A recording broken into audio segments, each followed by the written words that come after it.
Hello, friends. My name is Steve, and we are here today to discuss The Children of Gods and Fighting Men with author Shauna Lawless, Layla, and friend Chris. So we will start with some non-spoiler talk, just a few minutes, and then we'll get into the good stuff. So, just a fair warning: we will be spoiling everything in the first book, and maybe we'll get Shauna to slip up and tell us something for the second book. I'm just kidding. We won't try to do that. Shauna, will you give us an introduction? Let us know, let us know about you and your work. Okay, so my name is Shauna Lawless, and I am the author of The Children of Gods and Fighting Men, which is a historical fantasy.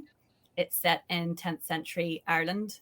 So it's a book that hopefully kind of gives you a lot of Irish mythology, a lot of Irish history, but also tells its own story.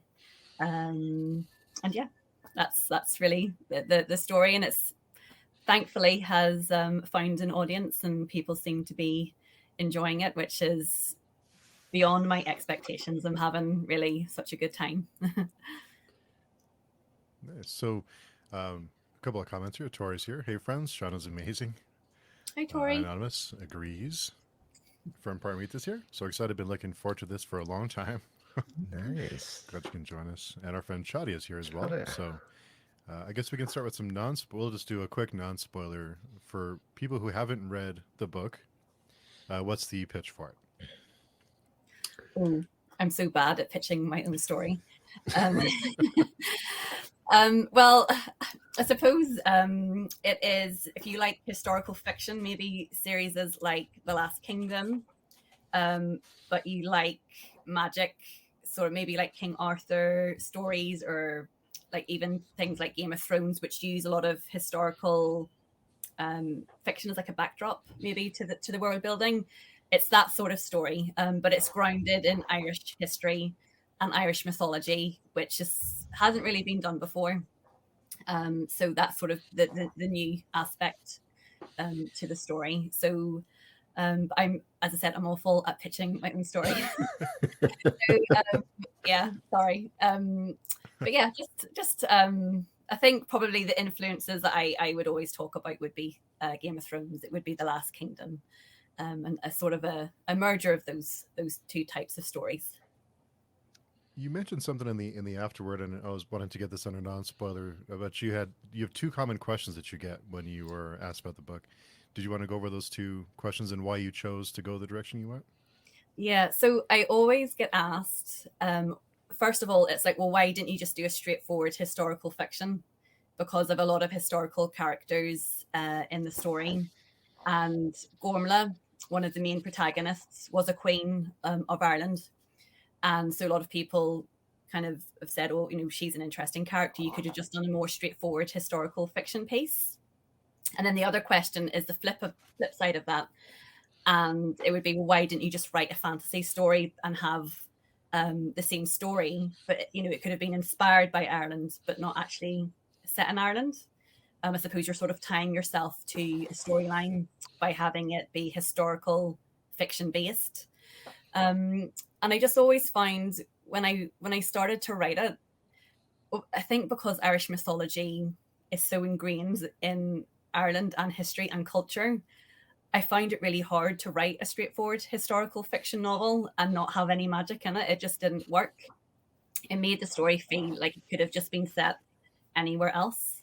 When you're just talking about battles and scheming, and they're the things that maybe lots of historical fiction novels have from any culture. And I felt by not having the Irish mythology and that kind of the Fomorians and the Tuatha Dé Danann, it just lost something.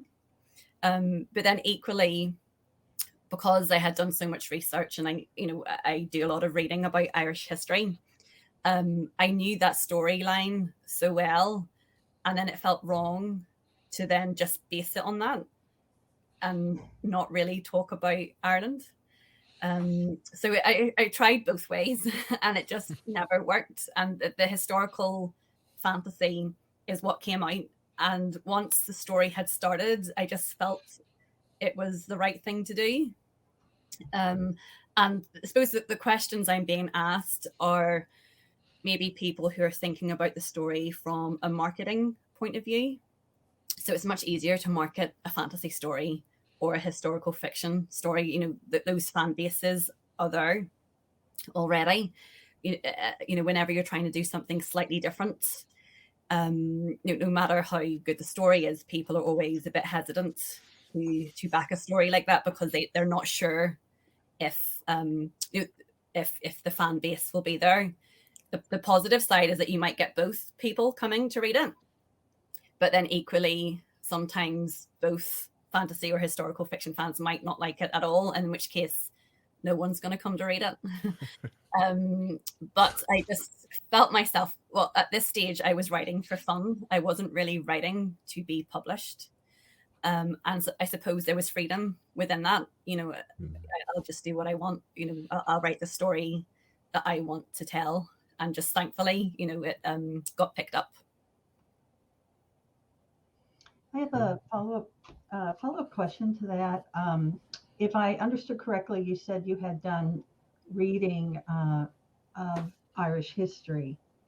I missed if you said, have you read historical fiction? Is that something that inspired you, such as, Last Kingdom and Bernard Cornwell, and others? I just wondered if you took some insight from that, or or if that even crossed your mind to look into. Yeah, so that is interesting. I do. The two genres I read the most are historical fiction and fantasy. And so if you were to take something like The Last Kingdom, there are characters in that story who might be magical. So an example of that would be Skade, I think is her name. So she can sort of see the future and she has runes, but it's sort of not magical because it's only Uhtred who believes it, because other characters don't believe that she has these magical powers. And so that to me was interesting. Another historical fiction series I really liked was by Philippa Gregory, and it's The White Queen and The Kingmaker's Daughter, two of the books in the series. And in that, it follows the War of the Roses. And Elizabeth, who is the queen, her and her mother do have magical powers in that story. And so even though that whole series is only marketed as historical fiction, there is a magical thread that runs through that story. And so it can, like, I did read those series and thought, this can be done. It's not completely revolutionary. It's just that both those authors pulled back on the magic enough to just keep it within historical fiction, whereas I went a little bit further in that it's not that some characters might be magical depending on perspective. I have characters in the story who are magical, and it's just that they're keeping their magic hidden. But yeah, no, I do love historical fiction, and I always love it when there's magical elements in it. They're always my favorite stories. Yeah. I think even from when I was reading the pitch or seeing the book especially for the first time, there are certain periods of history and certain types of mythology that lend themselves to basically say they sort of were fantasy. Even the Arthurian legend has Merlin as a character, and Merlin's been played up more and more, or more or less, depending on the telling of that story. But certainly in Irish mythology, from my point of view, getting brought up, it's sort of always talked about that there was magic. It was a magic kind of land and a kind of time. So again, I would feel reading it, God, I wish there was a bit of this in here that to kind of play it on that a little more, because it's far enough back in time. God, anything could be happening. So I was, again, it was one of the very key things that I kind of went, oh, here's a nice story tale, but it's also a fantasy tale. This is like the perfect mix for somebody like me, for sure. Yeah. And I think in Ireland as well, people believed in magic. My granny believed in the little people, absolutely. She's passed away now, but that's only my grandmother. And people here, like, for example, wouldn't cut down hawthorn trees because they're fairy trees. So some of those beliefs, even though people now don't really believe them, but it's not that long ago. We're not reaching back hundreds of years like in England where people believed in witches. That's 400 or 500 years ago now. people in Ireland believed in a lot of this mythology as little as 50 years ago. For sure. So it's a lot more tangible, and some people don't know any Irish mythology in Ireland, but most people know some. So, yeah. So for me, maybe that's why it felt much more natural to have the Irish mythology in the story, because I feel like all that history, a lot of our mythology is in our histories anyway. It's not quite as separated as other places. Yeah, Charlie, who says, or was it magic for real back then? I know. There you go. Even if you think back like 5-10 years, very famous startup company in Ireland was the Little Fairy Door Company, which you'll probably be aware of, Shauna, where people, they basically sold little tiny doors that people sold to put at the top of their stairwells, where people would write letters to the fairies, so the fairies would come and visit their house. Like, kids would be very much, it was a very, successful startup company with little more than a little wooden door. I know. You see them up the parks all the time, where people have done little fairy corners, and there's like tiny little doors in the trees. Yeah. It was refreshing to have a different perspective than we usually get in fantasy. It was really nice to have something different and fresh. It felt very, very new. Mm-hmm. Well, I think I stumbled in on a good moment where the conversation was being had that a lot of historical fantasy mythology retellings really focused on Greek mythologies, possibly a bit of Norse, and then King Arthur. And I think there was a discussion was being had as, maybe it would be nice to get outside those kind of key mythologies and key countries, and let's look at what else there is. And I've definitely noticed there's been a bit of a rise in stories that are inspired by African mythologies and Chinese and Japanese and like Asian mythologies, and that's brilliant. I love reading those stories myself. I like learning about new cultures and new countries. And so while obviously when people maybe now think of Ireland, they think of it as being European, but actually Irish culture is very, very different to the rest of Europe. And so I find that it sort of was something that I hadn't really found when looking for books myself. I did like that at the end of the book, and this is not a spoiler thing, but you had a list of further historical reading. And that was great because when I do read historical fiction, I usually find myself starting to look up, the characters being mentioned to see, what was the true story or the real story. And so that was just a nice little perk to have, to get me started. Yes, I know it's very, very important to mention the nonfiction books that I've read, because the people who have written these books have spent literally decades probably compiling all the information and all the histories that we have, because Ireland doesn't have a huge amount in this time period. So, some of these, the nonfiction writers, they're historians, they amassed a huge amount of information and really made the book possible. Yeah, it was really good stuff. So we'll go ahead and get into some spoilers. So if you have not read the book, we're about to spoil everything for you. So you've been warned. We're getting into the good stuff. So we'll kick it off with a question from Parmeet. She always has the best questions. My first question to the panel: how difficult was it reading about, I want to butcher all the names, Gormflaith and Fondla as modern readers, and the challenges of carving out one's identity in such a rigidly patriarchal society? Okay, yes. So obviously the story is set 1,000 years ago, and you're trying to combine historical reality with characters that modern readers can relate to. So there is a challenge within that, especially a character like Gormla, who's not nice. So she would be cancelled today. She does very bad things, and is trying to get readers at the same time though to relate to her, because nobody wants to read half a book with a character that's just horrible.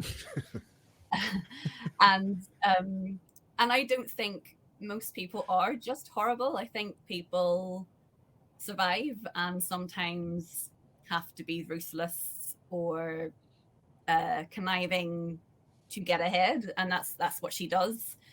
So yeah, I think it's but that's true of today, and that's where I'm finding, I wrote this and there was so many scenes or bits of dialogue that I really felt that it felt very realistic that they said that 1,000 years ago, but I also feel somebody could say that today and that those same truths would hold. Gorm is sort of likable though. Yeah. Well, most bad people are likable. In that,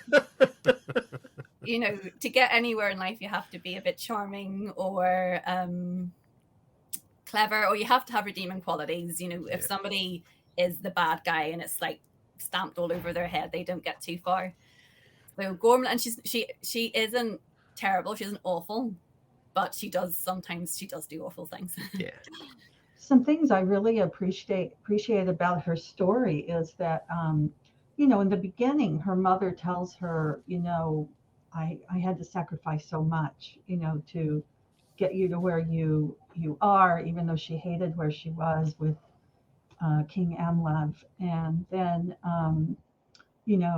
at a certain point, I even highlighted it. She said something like, I love my son and I want to be out of this. I never want to be controlled by men again, or something similar that she said.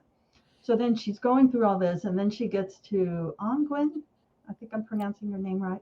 Yeah. And she's basically criticizing Angwin for doing the same thing her mother did, which is her mother was a slave and then, ended up marrying a king.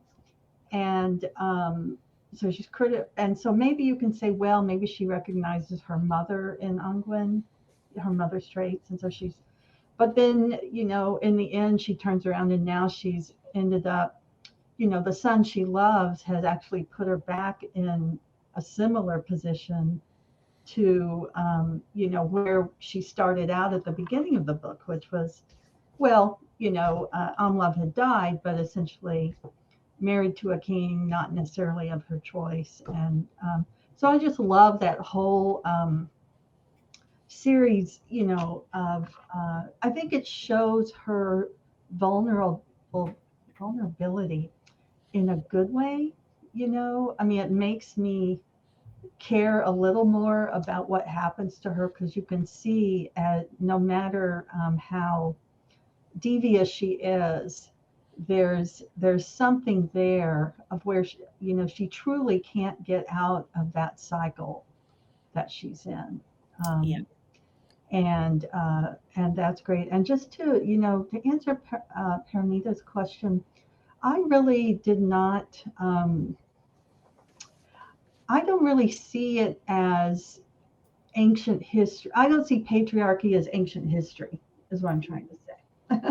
And so when I read about the difficulties of Gormleth and Fulla, I'm recognizing actually, not those exact situations, but definitely those themes of sometimes women or a wife having to take, the step back or get involved in things otherwise they wouldn't have wanted to be involved in, just because of the decisions of of other male members of the family. So I really, I don't see it as distant.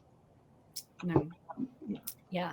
That's sort of what I wanted to do with it, because I think there's almost not no point, but if you're writing something that's a very long time ago and it's very unrelatable, it's not interesting, or it's maybe not, there's no discussion to be had. It's just something that happened a long time ago. Whereas with this, I did want there to be that sort of discussion, because I think a lot of the situations they find themselves in are relatable. I think Gormley, she does everything she can to get herself into a better situation. But for me, her downfall is that she doesn't understand that it's not good enough to make things better for herself. She really needs to make things better for everybody. Mhm. That would put her in better standing if she could do that. And in which case, with Ongwen, who's her daughter-in-law, she's completely unable to see that there are parallels between not only Ongwen and her mother, but actually Ongwen and herself. And to her, they are meaningless because Ongwen doesn't progress her narrative or her future in the way she wants it to. She's not a meaningless character to her, but she doesn't help her. And so therefore she's uninteresting and sort of beneath her notice. And so that was sort of another point as well, is I suppose when I'm thinking about the patriarchy, so a lot of the time women do help in keeping those systems where they are. When I was writing this, I did think a lot about the homes that were in Ireland. What were they called? There were homes basically where unmarried women would go to. They only closed down maybe 30 years ago, but certainly they existed for quite a while. And so the unmarried women would be sent there to have their children because obviously it was a Catholic state at that time, and that wasn't acceptable to have children outside marriage. But a lot of these homes, then, terrible places, the mortality rates of the children who were born there were very high, which kind of would show that they weren't really being looked after very well. And then obviously you kind of do a lot of research, and it's terrible, obviously, that the church had this system. It's terrible that the states enabled this system. But then I do think about it and think, well, but mothers obviously sent their daughters there, and the homes were run by nuns who treated the young women who came in very badly, and they didn't look after the children very well. And so it's kind of looking at all these sort of systems and structures and thinking, well, why did people act the way they did? And I didn't want it to be like an anti-man story where it's, everything is always the man's fault, because I don't think that's the case either. I think there are people that it benefits them to hold up systems that are cruel. And Gormla, I think she sees that she is damaged by the system, but she is content to work within the system to further herself. She doesn't really care about other people being trampled by the system in the same way that she has. That doesn't matter to her. Oh, I'm sorry. Go ahead. That was it. Was finished. No, you've just reminded me of the other situation with the young girl who, I forget his name, but supposedly snuck into her home and cut all her hair off. And Gormleth said, "You still, She told the mother, you can either marry her to him or pay a fine. And the mother said, well, I have 2 young boys, so I'm not sure if it matters if they're boys or girls. But the mother definitely decided to avoid the fine and, pretty much put her daughter on her life's course against her will. So that's just another example, I think. But it reminds me of, George R.R. Martin did the same thing, where the characters are stuck within a system, whether they're men or women. And I see that same thing here, what you're doing. Yeah, I think I do quite like, because obviously this is a fantasy story, but I always prefer fantasy stories where the people feel very real. For me, that allows the fantasy to thrive. I think if you're having a fantastical setting and people could go off and do crazy things, or it doesn't work, it just doesn't work for me. I don't feel like I'm very grounded in the story. So, and kind of, if we're talking, and it's set in Ireland, so I have to stick to kind of how Ireland was at the time.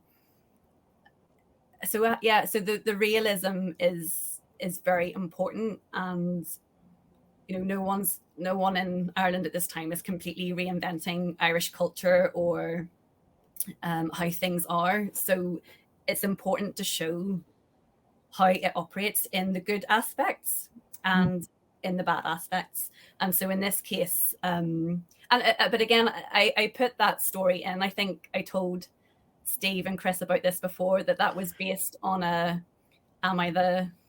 what's it? What do you call it? Is it am I the? Oh no, yeah, it is. Am I the asshole? Things where somebody puts a post up and they're like, "Am I the bad guy in this situation?" And it was about a girl who had her hair cut off by her father because she had put highlights into her hair. So, but I also feel it kind of feeds into that narrative. So this girl has been attacked, but essentially, Gormla is able to flip the trial around to make it be that it's actually the girl's fault and the mother's fault. It's not actually the person who attacked her that needs to bear any responsibility. And again, I think that's something that we talk about a lot when young women or older women are attacked or assaulted, that, the questions of what were you wearing? Did you have anything to drink? Were you flirting with this person beforehand? And you kind of get asked these questions as if somehow it's your fault that you have been assaulted. And that's a conversation that I think is being talked about a lot at the minute. And so it sort of made its way into the book. As one of the main points of my review as well is that you had these two basically hero characters in Gormla and Fola, right? And a lot of like what seemed to be weak male characters, yet our two strong female characters in their own little ways are supporting the patriarchy. I mean, they're very much encouraging, the existence of what the common rule was at the time, but have their family be prominent in that rather than kind of anything else. And it kind of fits with that Irish mammy syndrome that an awful lot of first sons, even to this day, are still like they're the golden child and they will be pushed forward. Yes.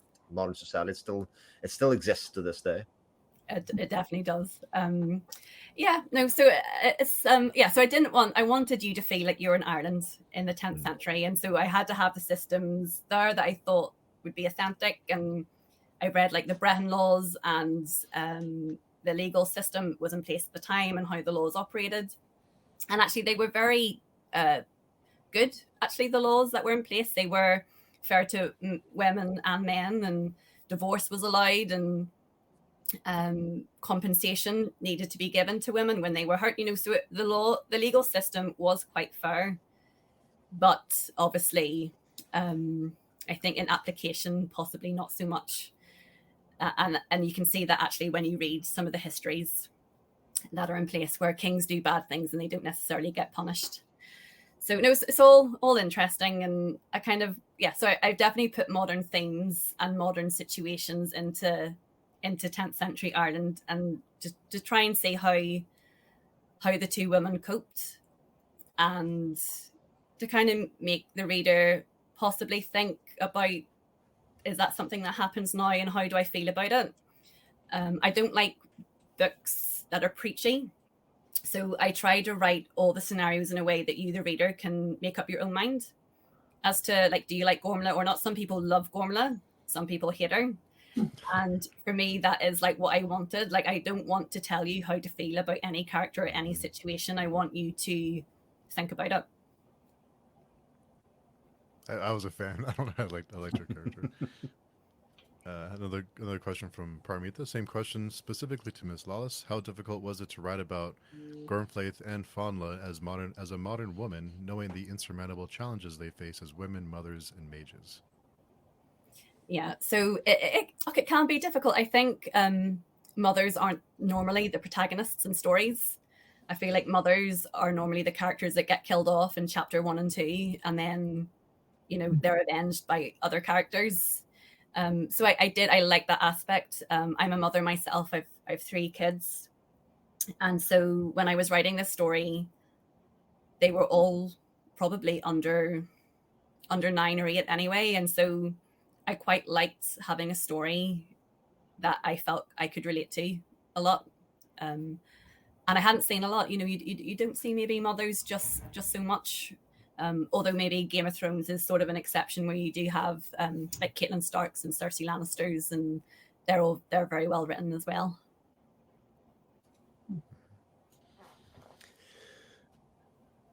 but also characters that are supporting their male children, male, brothers, husbands, etc. The whole way through. Yeah. Well, so that is what happens in book 1. So I'm not going to spoiler book 2 and book 3, but some of the characters do eventually decide, maybe supporting some of these male characters in my life Good. isn't such a good thing. Maybe I need to start looking out for myself. I did like some of the male characters. I mean, I liked the male characters. I sympathized with some of them. I sympathized with Citric, who was being, his mother is overbearing to him, and he has his own mother-son issues to wrestle with, and I wasn't against, Olaf advising him, to separate some from his mother.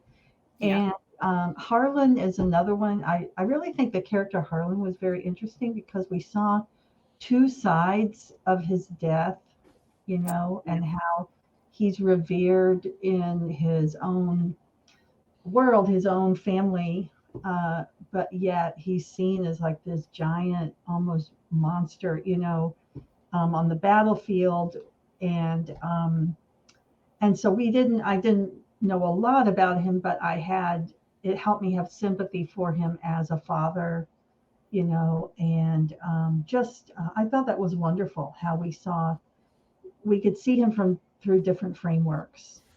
Yeah, I love Harold. He was one of my favorite characters because he was such a good father, and he loved his daughters and he loved his wife, and he wasn't ambitious. He was sort of the opposite of what all the other male characters were and wanted to be, and he was just happy with his family.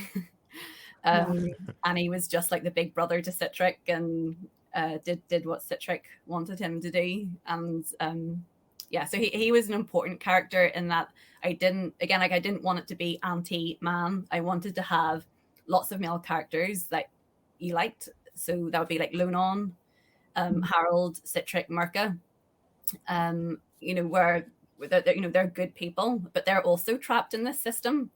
Mm-hmm. It's a system that's it's established for thousands of years. It's hard to break. Ireland at that time is a very, very feudal, it's like a clan system that is very violent, and to be king is everything, and that's the system that they are in, and it's hard for them to get out of the system. And Harold is the one man that actually was able to just leave the system, but just purely through strength of character. That ambitious side, which was so revered and expected, he just had zero interest in, and he was mocked. There's a few times where he's mocked for that, and he just doesn't care. And so that was important to show that it's possible to kind of leave this away, but you have to decide to do that.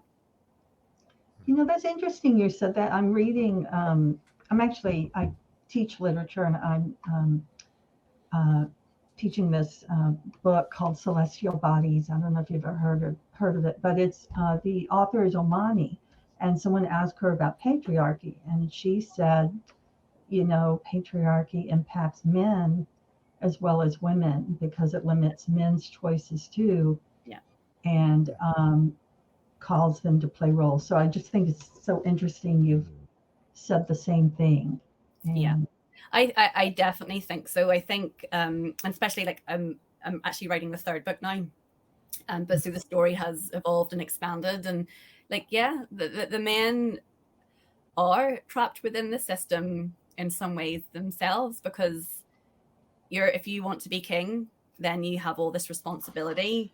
Anyone can take the kingship away from you. It's not like in England or the rest of Europe where it's only really possibly your son or maybe a brother would turn against you. In Ireland, cousins, uncles, nephews, sons, grandchildren, anyone within 5 generations of a king can become the next king. So, if you want to be king, it's really hard to keep hold of it. And the success thing for being a king was to be a great warrior. And so how else can you keep hold of something other than to fight? so definitely, like, especially maybe the character of Merca, you know, he is fighting within a system that he believes in. He believes in what he's doing, but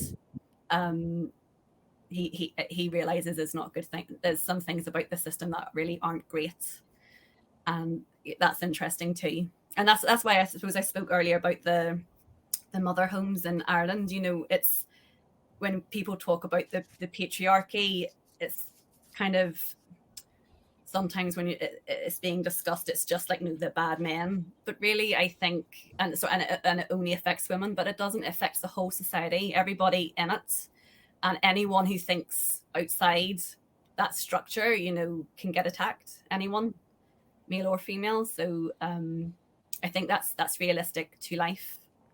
And again, I wanted the book to feel really realistic, and for men and for women to read it and to feel a connection with the characters. And just real quick, Lonan, is it Lonan or Lornan? Lonan. Lonan, I'm sorry. Lonan, he had a role to fulfill and died for it when, you know, he would have wanted to be home with his son, I'm sure, you know. Yeah. So. Yeah, well, that's it too, you know. It's actually funny, when I was researching Ireland, prior to the Viking invasion, Ireland was in a situation of population decline. The population was actually getting smaller at a time in Europe where it was increasing. And I definitely think that kind of fighting system, that clan system, would have contributed to that. You know, everyone is fighting, and Irish history is really just full of wars, and even in modern Irish history that has continued. But then when I think of Irish men, like that are in my family, you know, father and uncles, you know, everyone loves their kids, and you know, no one would want to be parted from them. So I kind of thought about kind of the male relatives in my life, and felt about how would they feel. You know, yes, you have to go off to war, you're being called up, but like not very many people I know would actually want to go. Cool. Yeah. Of course, you want to stay with your children. Anonymous had a comment. I love the names. I was curious how you went about choosing names. Were there inspirations, or how did you? Because I really, when there's really long names in fantasy, it like takes me out of the story. So I appreciated that they were shorter and easier to get through. Well, I did try my best. So with the historical people, like, you have no choice. You have to call them their names. But they mostly weren't too bad. But like Turlock, who is Merca's son, who looks like Turdelbach, but it's actually Turlock, is how you would say it. He's sort of the worst name. But most of the other names were okay. But for other people, so for the like fantasy people, I really did try to use names that were a bit shorter and easier to pronounce, because I know it's Irish. It's a completely different language. So, and it isn't like in the Irish alphabet, there's only 16 letters. So lots of the sounds are made up through letter combinations as opposed to just a single letter. So it is hard. So I did try where I could to keep it as simple as possible. Well, I appreciate it. I had a comment from Esper. Hey, Shauna. I think my favorite sequence of the scenes is the one where Fandla chooses not to save Luan, and then does choose to save Merchad. Very powerful and moving. Was this planned from the beginning? No.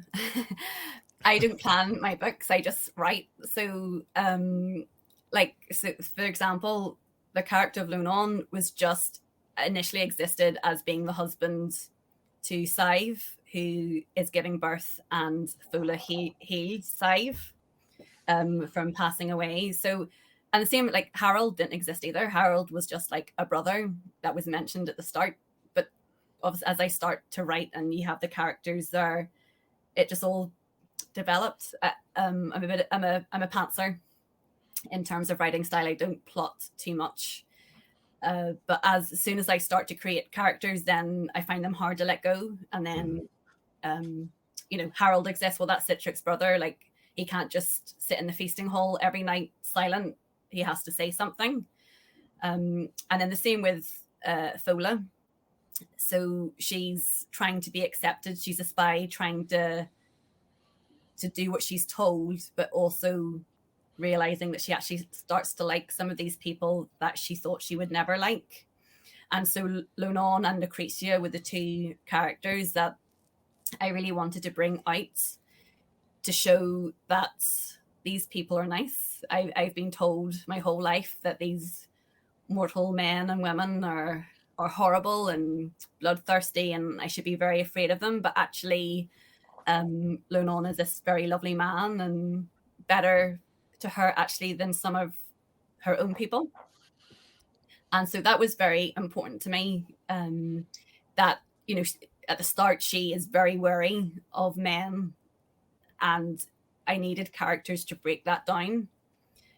Mirka is a prince, so and they do have a friendship and a connection, but I sort of felt I needed someone a bit less bound by duty or to his family, for a kind of a friendship connection to exist.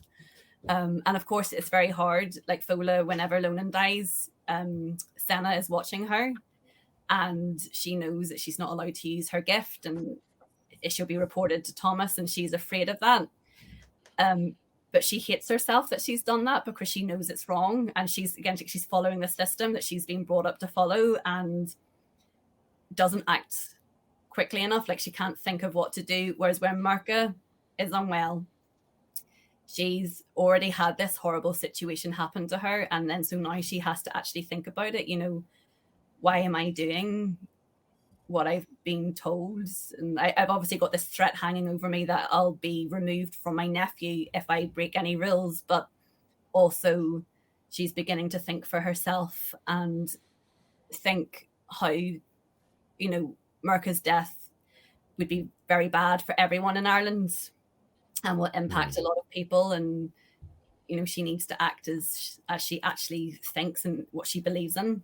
And so that's sort of her arc. It's sort of coming away from someone who's been quite brainwashed, being very controlled, being quite frightened.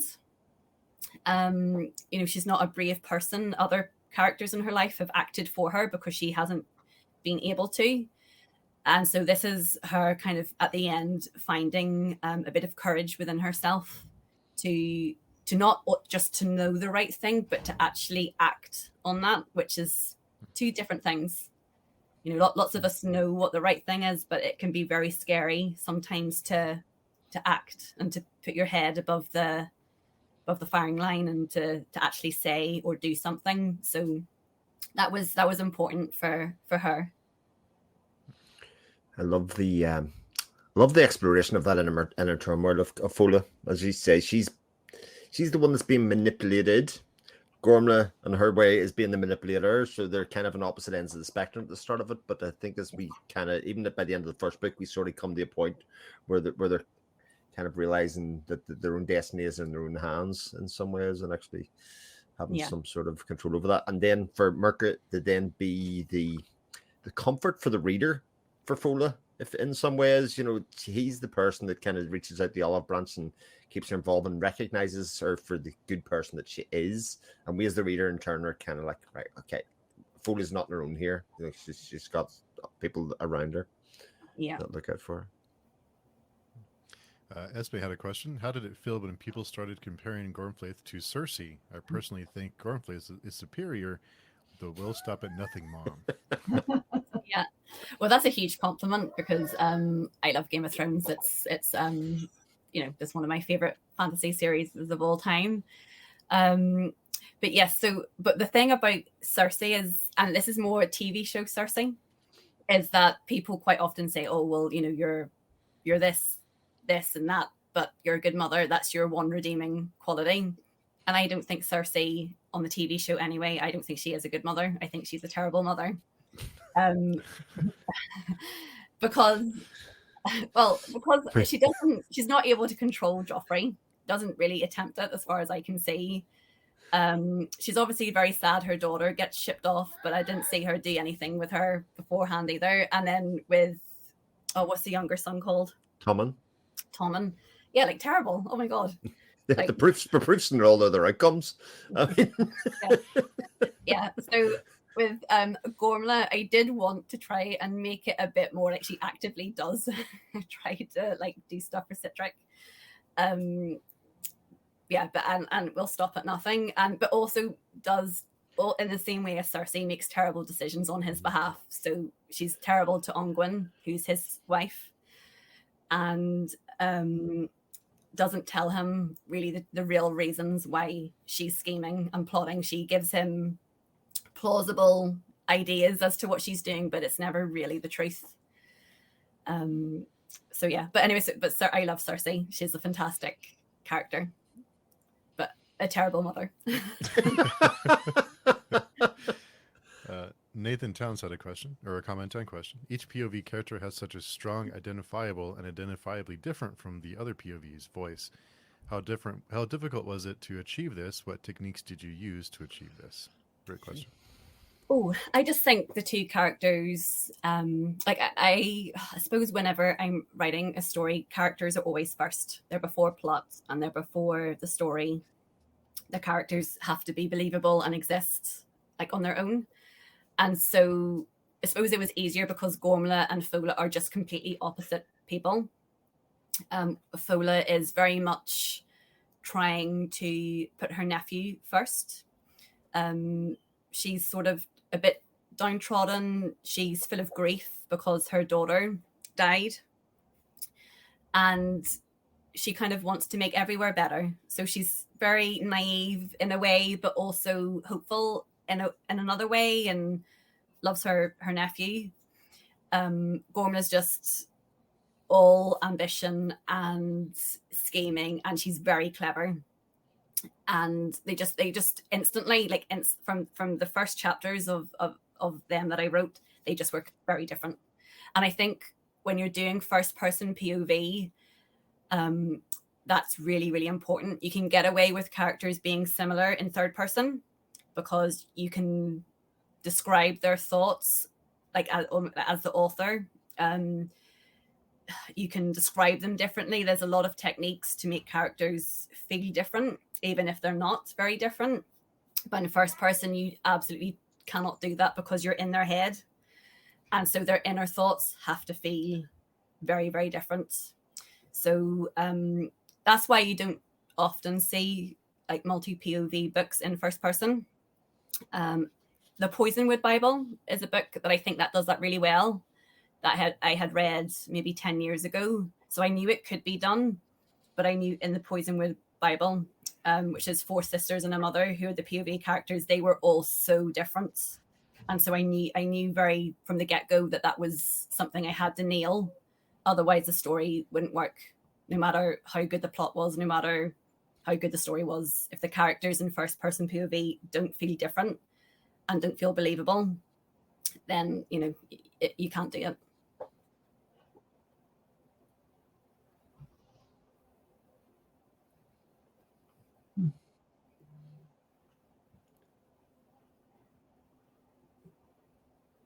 Muted, Steve, I think, are you?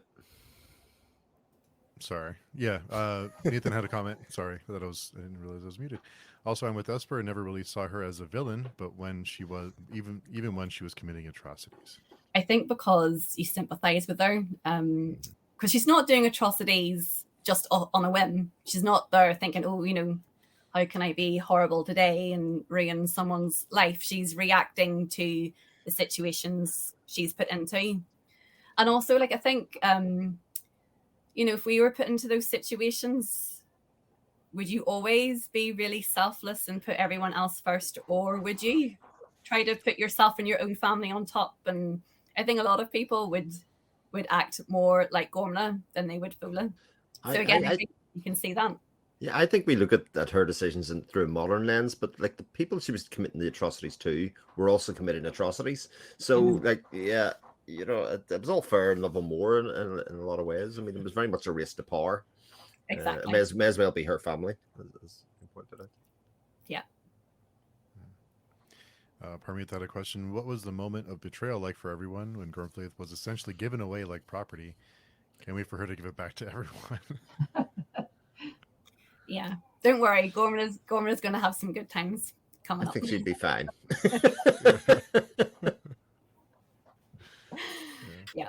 You know, I did see the moment as kind of a comeuppance to her, even though Mm, I sympathize, with the overall situation of patriarchy. But by then, we'd seen her marry off this young girl and set off Angwen and all that, and so it was kind of relief to see her get a little bit.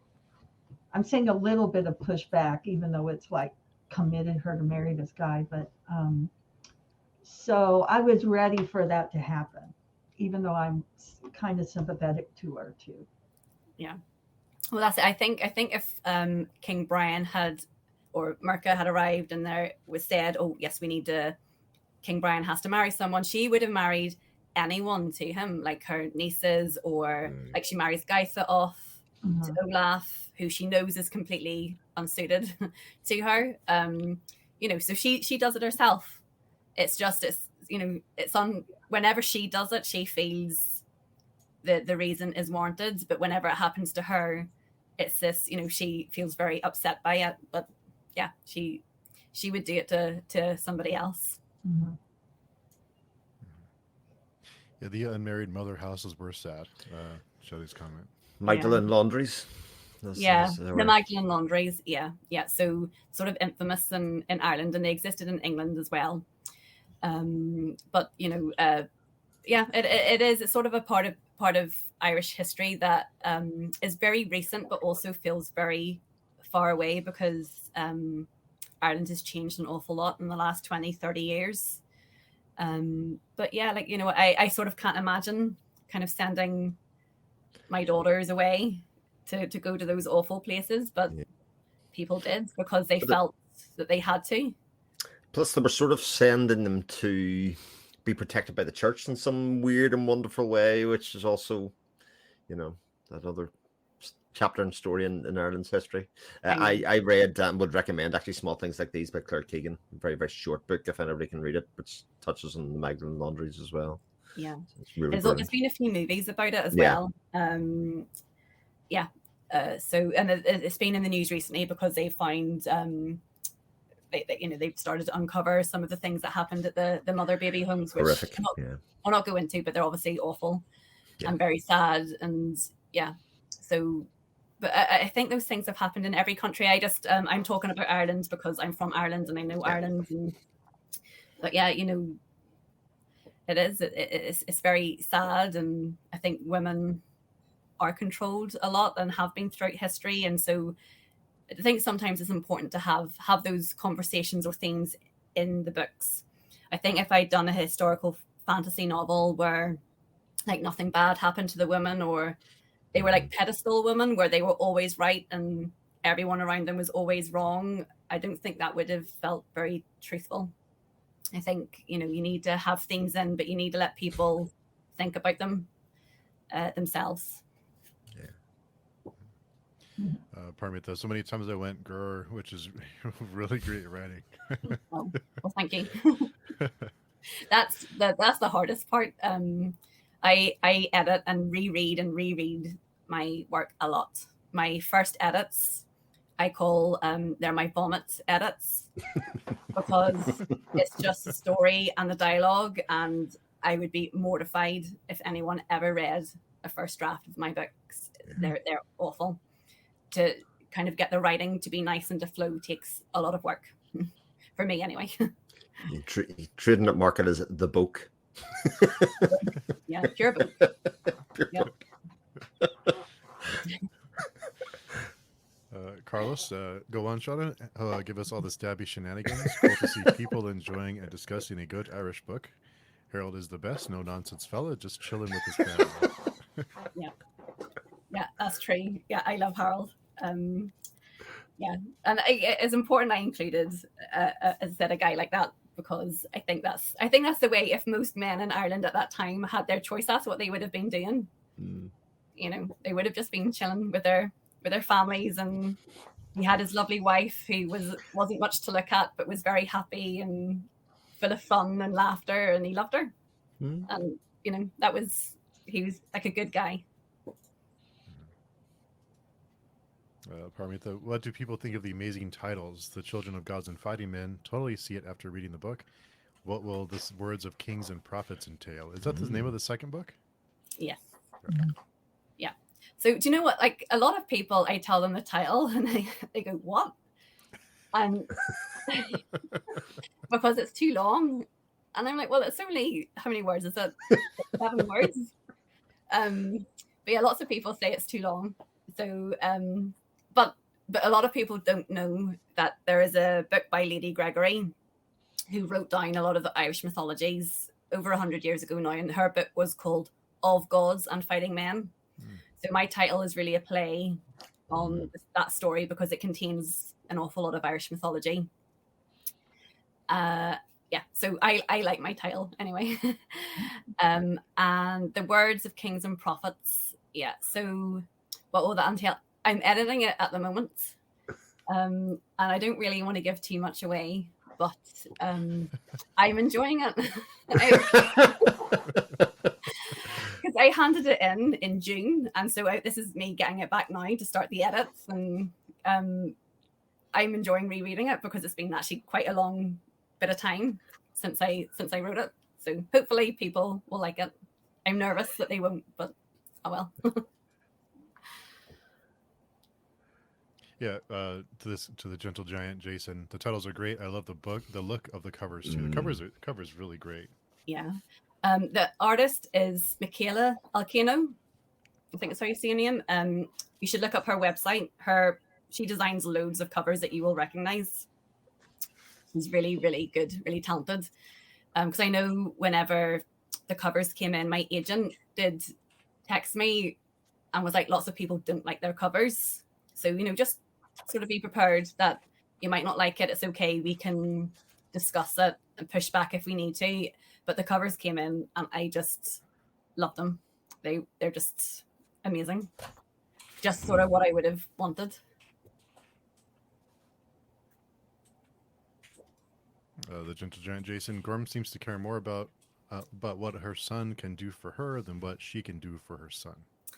Yeah, there is a little bit of that. Because the last line where she speaks to him, where she sort of tells him that the father didn't give him the arm ring after all. Yeah.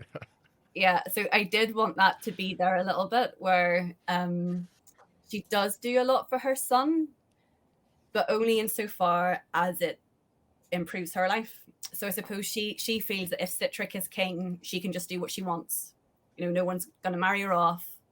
She'll have her own life because his power will protect her.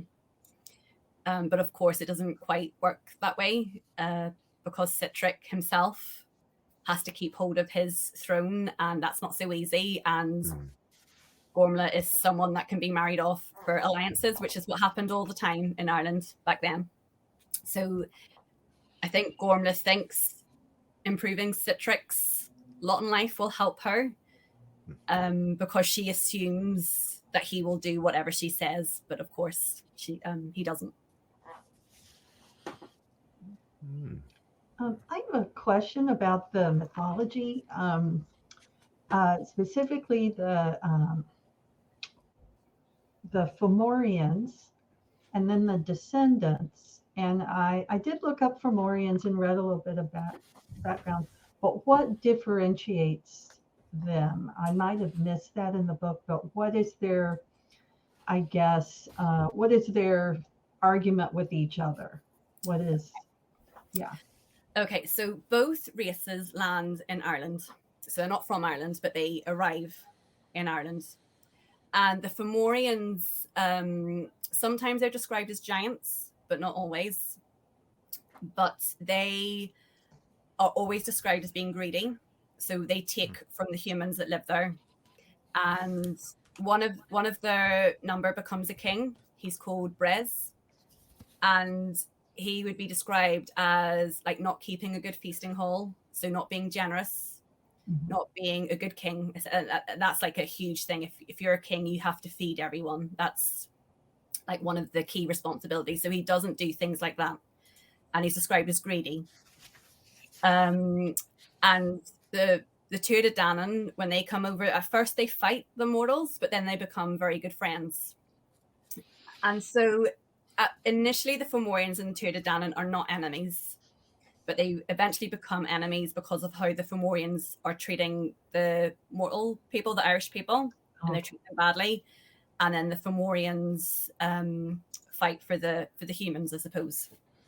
So at that time, the king of the Fomorians is called Baelor of the Evil Eye. So he has like a giant eye in like his forehead that sometimes is described as releasing fire. Other times it's a poisonous gas that causes everything to die.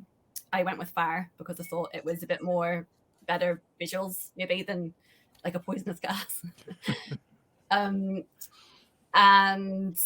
yeah, so there's a big war that they have. It's called the Second Battle of Moytura, where the Fomorians come to fight the humans and the Tuatha Danann, who are fighting with the mortals of Ireland. And it's the theme in that, because Lugh, who is one of the key Tuatha Dananns, whenever he thinks about fighting them, he talks about freedom, and that, you know, you can't live under someone's like tyranny and under slavery. So that's the kind of theme of why the war is there. It's the Fomorians are essentially enslaving the humans, or taking too much from them that they can't really live properly because they're so greedy. And the Tuatha Danann fight for them. And the Tuatha Danann also have like married into the mortals as well. So there's characters like Cuchulainn, whose father is Tuatha Danann and whose mother is a human, or like a mortal. So the Tuatha Danann are more interlinked with the people of Ireland than the Fomorians. And so that's kind of the basis of why they fall out initially in the mythologies. Yeah. So, and I kind of continued from there. So after the battle, Bress is the only Fomorian who survives. All the others are dead. But Lugh, who's the king of the Tuatha Danann, lets him live. So then that was the original mythology. And then when I got to thinking, I was like, well, what if that feud continued and festered kind of through the generations, and the Tuatha Danann, they kind of lose their standing in Ireland. So they're weakened because a mortal race called Maled and his sons defeat them and send them underground. So as you read on in the mythologies, so the Tuatha Danann leave Ireland, but some of them remain. And then I said, well, what if some of the Fomorians sort of had children and they were still in Ireland? How would this feud have continued? So that's sort of where I got my inspiration from with the mythology, and how that feud is in the novel. Interesting. That's really interesting. Pardon me for the question. Will we see a lot more of the impact of magic in successive books? The nature of magic in the world is so interesting. Yes. So I know some people read the book and said they didn't feel there was enough magic in it. I wrote the book the way I thought I needed, what I wanted it to be. I needed it to be, in which I needed to ground you in the world and who the people are and what the magic is. But as you can see, now that you've got to the end of book one, Gormla is maybe now thinking that the protection from her son that she thought she had doesn't really exist. And with Fola, you have that she's been told always to keep her magic hidden, but she's broken that rule. So in book two and then three, you see a lot more magic, and you see a lot more of that mythology and fantasy come through. Because I feel, in book two, the world's established, a lot of the historical aspects are established, the cultural aspects are established. So I feel the magic can now kind of come up a little bit more. Yeah, And there's yeah, I was going to say there's this overarching threat as well in the first book that we can't be using the magic. We can't be revealing who we are. Like it's almost, too dangerous to do it. and circumstances mean that they kind of have to, or they decide to at Yes. some stage. Yeah. So I think you'll find in book 2, there's definitely more magic, and then in book 3 there's more magic again. Just having the ability to heal someone and not, having to know when to do it, or kind of, or not being allowed to use it is supposed to be tough. Yeah, and I really wanted that to be, I suppose it is such a powerful gift, but to a lot of the other people it's not, because like healing people isn't seen as being a good thing. But to Fola it's a huge thing. And it's something that she wants to do. Like, she sees the suffering and she really wants to help people. And so to me, to have that gift would be like incredible. That would be my favorite gift to have. But to someone like Gormla and then to Thomas, a healer is that's not like an interesting gift. They all want the warrior gifts and the witch gifts and the fire magic gifts. They're much more like, well, damaging, I suppose, more powerful. But I personally, I like the healing magic. You mentioned Thomas, and now that reminds me of a question I had, which is, there's a part when, is it Cormla, the cousin? Anyway, Fola realizes that she's spying on him, and at some point, she realizes that Thomas did not expect her to succeed, but he had sent her out. And I'm wondering if that's because he wanted to be able to do away with Bracken, the son. Was it a way to get rid of the boy, or is there something more? And is that a read and find out, or did I miss something? Yeah, that's a read and find out. Okay. Oh, nice. Yeah. And the Gentle Giant Jason, will we hopefully see your next book perhaps this summer? Yes. So we're trying to release a book a year, is what Head of Zeus want to do. So book 1 was released in September. So book 2 is scheduled for release this September. But I think, so that's in the UK and Ireland and Europe, but in America, I think it was released in November. That's right. Yeah. So it will probably then be November this year, just to try and keep everything roughly a year apart. Make sure you can do your world tour, Shauna. If somebody will pay me to do a world tour, keeps the chance open, though, doesn't it? I know. You'll not be tied up. Travel time. Yeah. Chadi, do we all agree Thomas is not our favorite? Does anyone like Thomas? I don't know. I had someone read the book and say that they thought Fola was terrible to Thomas. And Thomas was just trying to do the right thing, and she was always complaining. So like, people do, like, they read the characters and they get what they want from it. But for me, Thomas isn't a nice person. He's a very controlling person, and as you said, he set Fola up to fail.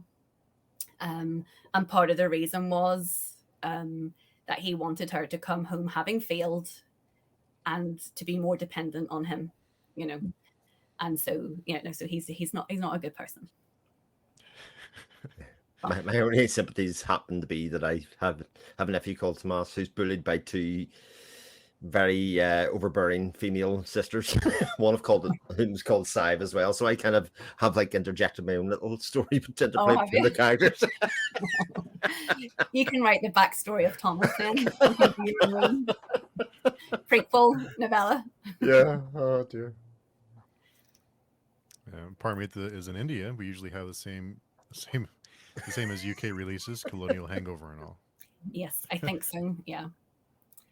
I know, because I think whenever I get the contract, you get the areas. So it's like UK, Ireland, and the Commonwealth is actually the name even of the district for book selling. So yes, I think India is within that, and as would be Canada. Oh no, Canada's maybe in North America, but Australia. Oh no, Australia had a different date too. Yeah, but I think most countries outside North America and Australia are in this kind of UK, Ireland, Commonwealth area. And in addition to the names, we talked a little bit about this before we went live, but I really appreciated the length because it's the perfect length. It's not like I don't have to take a month to read it. It was tight and perfect. So, and you mentioned that the next book is it's just a little bit longer, right? Just a tiny, like about maybe 4,000 to 5,000 words longer. I want to keep them as similar a length as possible. As I said to you before, the first novel I wrote was 230,000 words. And which is fine because, you know, I was writing for fun and wasn't very good at this stage. But the book, I don't know, like some books are huge and I love them and they're brilliant, but you have to really be in the mood to read a long book. You have to really, you know, it has to be your thing and you have to be kind of quite certain. And I think for a debut author, unless you're incredible and you're really thinking this is amazing, I think it's a bit safer to kind of stick to a bit more of a manageable length. As you say, you know, you want people to take a chance on it. And I think if I stuck with that like 230,000 word book, you know, you're reducing the number of people he will give you a go. So, yeah. Especially if you're kind of also targeting a historical fiction market, which is notoriously a bit shorter, I would say as well. Yeah, that's definitely like fantasy is like people will give like those big epic fantasy chunky books a go because people like that in fantasy. Historical fiction, not so much. Although there are some long books, like Wolf Hall is pretty long, and is it The Pillars of the Earth? The Pillars of the Earth by Ken Follett. Yeah, his are very long as well. That's very long too. But normally historical fiction is shorter. So yes, I sort of, well, I wasn't really very savvy when I wrote it. I just knew in myself I don't want to write another 230,000 word book again because it just took too long to edit. So with this one, I did try to get it to more about the 120,000 word mark, which is where I ended up. It was about 124,000 once it was finished. Yes, I was reading and I was hitting the like however many minutes left in the book, and I was like, "Oh, it's almost over!" Like, so it kept me wanting more. So it's did you listen to the audiobook? No, I read it on Kindle. I took it with me to work, and I when I have a few minutes, I'll get a few pages in, and I'm like, "Oh, it's almost over." So, right, okay, yeah. Yeah, because I couldn't tell the length by looking at the book when I was reading on the Kindle. I know it's hard. It's hard to know because, and even sometimes when you have the books, it depends on the size of the print. So sometimes you think a book's very long and it's not, and vice versa. Pardon me without a question. What has been the most rewarding part of writing this series for you as an author? Well, obviously, it was personally a story I wanted to write, and I've up to this point I'd only ever written for fun, and I didn't give too much thought to being published. Other than, I suppose, once I finished this, I thought it was publishable and started to send it out. So I think it was just, obviously, it was amazing finding an agent and a publisher who wanted to publish it. But also I've had a lot of messages from people, like private messages, just to say how much the book meant to them. And that's been incredible because, you know, with every single book out there, you'll find 1-star reviews for any book that's ever been written, whether you think it's a masterpiece or not. But I think what's important when you're writing a book is finding that it has connected with some people. So yeah, when people send, you know, they've taken a few minutes out of their time just to send like a note, that means a lot. That's lovely. And it's lovely that people have connected to either the characters or the history. I've had a lot of people in Ireland send me messages just to say that they kind of didn't know this history very well and they read the story and now they're like Wikipediaing everything and have enjoyed maybe that kind of reconnection to Irish history that they maybe vaguely did and vaguely remembered from primary school and but didn't really know. So that's been lovely. So it's just nice to, maybe that it's connected with some people.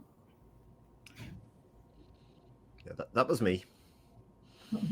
I was sort of hoping to learn a bit about Irish mythology other than the couple of bits that we get you know, Children of Lear, that kind of stuff, you know, stuff that's very, very famous. You're told very young, and then it's like there's all this other stuff, and you recognize the names. Like the Bran Baru name would be something that'd be very famous, but actually what he did, or you know, where his place was in time, not so sure. Yeah. So it's sort of like a history. Like people know the name, but they don't Yeah. really know the history. And yeah, so I've enjoyed that. I've enjoyed that people have connected with it, and enjoyed after they've read it. After they've read it, I've gone, oh, like I would like to learn more about this period in history. That's been nice. Yeah, I think that is a great, that's a great benefit of this book, besides being a great story. I think it will invite more people to find out more about Irish history. And, you know, and that's what, I mean, I love the story, but that's what made me think deeper about what was going on. Yeah. Even though I knew it was fictional, but yeah, there were things to look for too. Chadi agrees, Chris, not being Irish, but I definitely connected to it. Couldn't stop reading. Yeah, so it's not just the Irish history and mythology. I think like people have connected it for lots of reasons, and I think a lot of people have very strongly connected with Fola, or other times really strongly connected to Gormla, and I've loved that as well.